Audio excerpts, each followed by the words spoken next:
बुद्ध ने बताया, दुख और परेशानियों से मुक्ति पाने का रहस्य। एक बार गौतम बुद्ध प्रवचन देने के लिए एक स्थान पर रुके। लोग उनसे तरह तरह के प्रश्न पूछ रहे थे और बुद्ध उनके उत्तर दे रहे थे। वहीं पर एक व्यक्ति चुपचाप एक कोने में बैठा हुआ था। उसके चेहरे पर पीड़ा के भाव साफ दिखाई पड़ रहे थे। बुद्ध ने उस व्यक्ति से पूछा, भाई, क्या दुख है आपको? उस व्यक्ति ने अत्यंत संक्षिप्त सा उत्तर दिया, पता नहीं। बुद्ध ने कहा, देखो भाई, पहले अपने दुख को जानो, उसके मूल में जाकर उसको देखो और फिर उसका उपचार करो। उस व्यक्ति ने बुद्ध से पूछा, वह कैसे?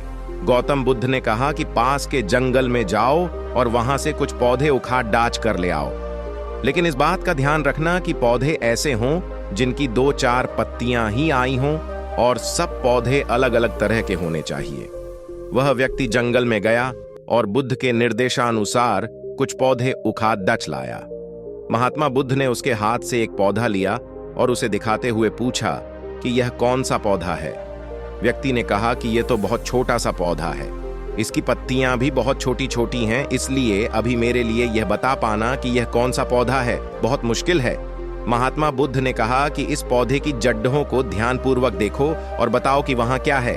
उस व्यक्ति ने जड़ों को ध्यानपूर्वक देखा और बताया कि इसकी जड़ों में पौधे के बीज का आवरण अटका हुआ है। इससे पता चलता है कि इसे नीम का पौधा होना चाहिए। अब बुद्ध ने उससे दूसरे पौधों के बारे में पूछा तो उसने जड़ों को देखकर सभी पौधों के सही नाम बता दिए।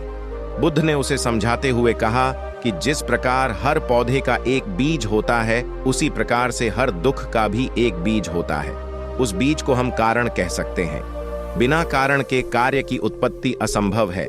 बिना बीज के न तो कोई पौधा उगता है और न बिना कारण के दुख की उत्पत्ति ही होती है। दुख के बीज या कारण को पहचान कर ही हम उसे दूर करने का उपाय कर सकते हैं। आधुनिक चिकित्सा पद्धति में भी किसी व्याधि की चिकित्सा करने के लिए रोग का समुचित निदान अनिवार्य है। रोग का सही कारण और व्याधि का सही स्वरूप जाने बिना उपचार करना हवा में तीर चलाने के समान ही है। पीड़ा चाहे शारीरिक हो अथवा मानसिक, उसके मूल को खोजना अनिवार्य है। अब कारण खोजने के पश्चात दुख का उपचार क्या है? महात्मा बुद्ध ने 4 आर्य सत्य उद्घाटित किए। उन्होंने कहा कि दुख जीवन का एक अनिवार्य सत्य है। यह हर व्यक्ति के जीवन में किसी न किसी रूप में आता है। इसके बाद उन्होंने कहा कि दुख है तो उसका कारण भी अवश्य है। बिना कारण के कोई दुख हो ही नहीं सकता। फिर कहा कि दुख का उपचार भी है। अब दुख का उपचार क्या है? बुद्ध ने कहा कि सम्यक मार्ग ही वास्तविक उपचार है। यही बुद्ध का दर्शन है। बुद्ध का अष्टांगिक मार्ग ही उनका दर्शन व हर व्याधि का उपचार है। दुखों से मुक्ति के लिए इसका पालन अनिवार्य है। अब यह सम्यक मार्ग क्या है? जीवन के हर क्षेत्र में हर प्रकार की अति से बचकर बीच का रास्ता अपनाना ही बुद्ध का अष्टांगिक मार्ग अथवा सम्यक मार्ग है। प्रेम का अर्थ नहीं, उसके मर्म को जानो। इसी प्रकार धर्म के मर्म को समझो। दूसरे के हित में ही मेरा हित है, यह धर्म है। मैं केवल अपने हित के लिए प्रयास करूं और अन्य के हित को न देखूं, यह तो स्वार्थ है। भौतिक और अध्यात्म दृष्टि से जो कल्याण करे वह धर्म है, भक्ति है, परमात्मा के प्रति प्रेम। परमात्मा से प्रेम का मतलब प्राणी मात्र से प्रेम। ज्ञान हो जाने के बाद भी मिथ्या का त्याग न करना बहुत बड़ी मूर्खता है। एक ज्ञानी व्यक्ति और संसारी में यही फर्क है कि ज्ञानी मरते हुए भी हंसता है और संसारी जीते हुए मरता है। ज्ञान हमें हंसना नहीं सिखाता, बस रोने के कारणों को जीवन से मिटा देता है। इसी प्रकार अज्ञान रोने को मजबूर नहीं करता, बस हंसने के कारणों को मिटा देता है। ज्ञानी हर स्थिति में इसीलिए प्रसन्न रहता है कि वह इस बात को जानता है।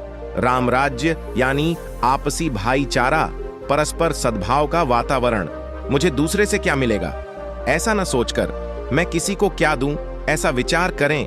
वास्तव में राम राज्य लाना है तो इंसान इंसान के बीच सद्भावना, प्रेम का वातावरण निर्माण करना पड़ेगा। उसकी शुरुआत स्वयं से करनी होगी। आज हर व्यक्ति वीआईपी बनने का प्रयास कर रहा है। हर जगह पूछो, इसका प्रयास कर रहा है।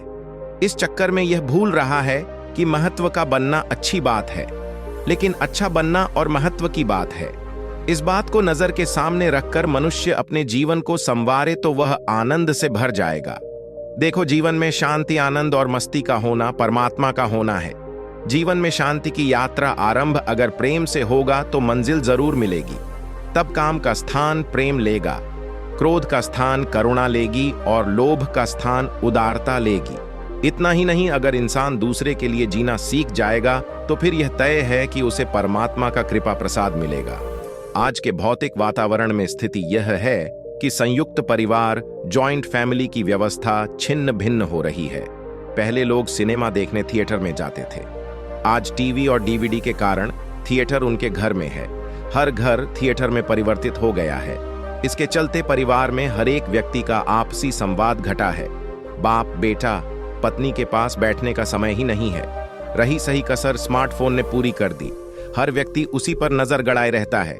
जब किसी के घर जाते हैं तो बच्चे आकर पैर छूते हैं। हम पूछते हैं, बेटा आपका नाम क्या?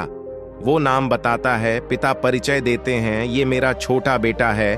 और फिर जब उसके पापा से पूछा कि ये छोटा कौन सी कक्षा में है, वो सर खुजाते हुए कहते हैं, शायद चौथी में होना चाहिए। आज हमारी ये दशा हो गई है। पैसा कमाने की दौड़ में आज इंसान इस कदर फंस गया है कि उसका बालक कौन सी क्लास में पढ़ता है यह भी पता नहीं, पढ़ता है या नहीं वह भी उसे पता नहीं। प्रेम, परिवार और परमात्मा, ये तीन शब्द समझो और क्रम में रखकर परमात्मा को ढूंढोगे तो बाहर जाने की आवश्यकता नहीं पड़ेगी। प्रेम के पाए पर अगर परिवार को खड़ा करोगे तो परमात्मा उस परिवार के मंदिर में स्वयं आएंगे। पर परिवार मंदिर बने कब? जब परिवार प्रेम के पाए पर खड़ा हो तब। प्रेम का अर्थ नहीं, मर्म जानो। तो आज के लिए बस इतना ही दोस्तों, मिलते हैं किसी और मोटिवेशनल वीडियो के साथ।